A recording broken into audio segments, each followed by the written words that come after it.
नून league के कुछ रहनुमाओं को ये लगता है कि आम इंतखाबात में पीपल्स पार्टी के साथ सीट एडजस्टमेंट नहीं हो सकती, क्योंकि जो कारकुन है वो वोट नहीं करेगा इस सिचुएशन में। हम देख रहे हैं नवाज शरीफ साहब से इस्तेहकाम पाकिस्तान पार्टी भी रब्ता कर रही है, लंदन में माफ़ कीजिएगा दुबई में उनसे मुलाकातें भी हो रही हैं। तो क्या आपसे भी रब्ता है इस्तेहकाम पाकिस्तान पार्टी का? एज सच तो नहीं, मेरे नॉलेज में नहीं है, लेकिन एक बात तयशुदा है, हर पॉलिटिकल पार्टी और उसका लीडरशिप वो पॉलिटिकल पार्टी को अपनी को बिल्कुल सामने रख के फैसला करता है कि उसके इंटरेस्ट में क्या है। मेरी जमात भी फैसला वो करेगी जो पाकिस्तान पीपल्स पार्टी के इंटरेस्ट में बात होगी। हमने कोई रिक्वेस्ट नहीं भेजी उनको सीट एडजस्टमेंट के लिए।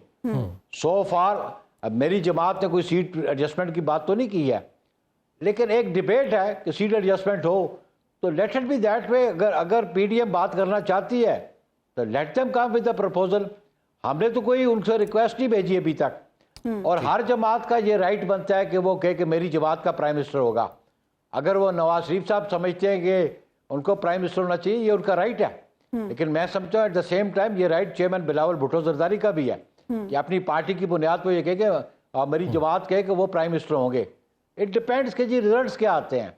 जब रिजल्ट्स आएंगे तो फिर देखा जाएगा, लेकिन ख्वाहिश के किसी की ख्वाहिश में पाबंदी तो नहीं लगाई जा सकती। अच्छा ये बताइएगा बुखारी साहब, एक बात ये भी चल रही है कि जो पाकिस्तान तहरीक इंसाफ है उसके चेयरमैन के नाम पे एक प्रोजेक्ट कहा जाता है, चलिए प्रोजेक्ट इमरान कहा जाता है, कि जी प्रोजेक्ट इमरान जिन लोगों ने शुरू किया था उन लोगों को सज़ा देने पर भी सोच विचार हो रही है, पीपल्स पार्टी के अंदर भी, PMLN के अंदर भी।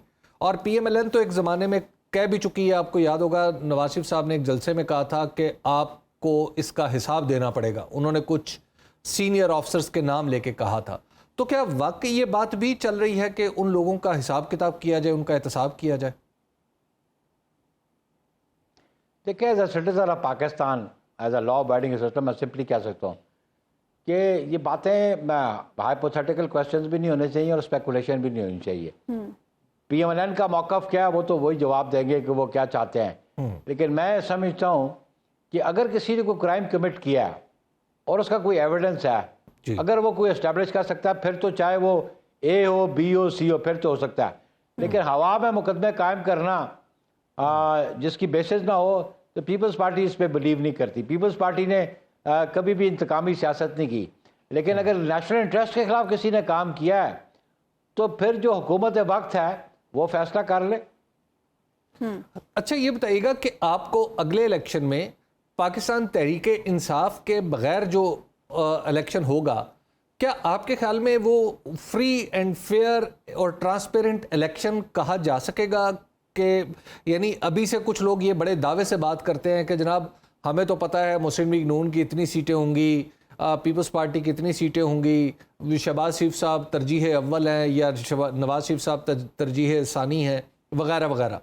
तो क्या आप समझते हैं कि एक बड़ी पार्टी के बगैर, जो पहले हुकूमत में थी जिसको आपने हटाया है हुकूमत से, तो उसके बगैर इलेक्शन काबिल कबूल होगा दुनिया के लिए भी और लोगों के लिए भी? हबीब अकरम साहब, माशाल्लाह आप बड़े अच्छे जर्नलिस्ट हैं, मेहनती हैं, you are well read also. लेकिन ये सारी बातें जो आप करते हैं ना, this is a gossip on the cup of a tea. ये हर जगह जो तजिए निगार बैठते हैं वो अपने जहन की इख्तरा निकालते हैं, कैलकुलेशन करते हैं जी, स्पेकुलेट करते हैं जी। तो बात ये है कि पीपल्स पार्टी को आपने कैसे स्पेकुलेट कर दिया कि तहरीक इंसाफ इंतखाबात में नहीं होगी। वो बात यह है कि हम तो पॉलिटिकल प्रोसेस से उसमें बिलीव करते हैं, और किसी जमात को मुस्तरद करना है तो अवाम मुस्तरद करे, ये इख्तियार उनके पास होना चाहिए। हाँ, किसी पॉलिटिकल पार्टी ने अगर नेशनल इंटरेस्ट के खिलाफ बात की हो, अगर रियासत के खिलाफ बात की हो, तो फिर वो जो कानून है उसके तहत उनके खिलाफ जो कार्रवाई जो कर सकते हैं वो करें। लेकिन मैं as a political activist, as a political worker समझता हूँ कि पॉलिटिकल पार्टीज को आउस्ट करना ये इख्तियार आवाम के पास है और आवाम को वो इख्तियार इस्तेमाल करना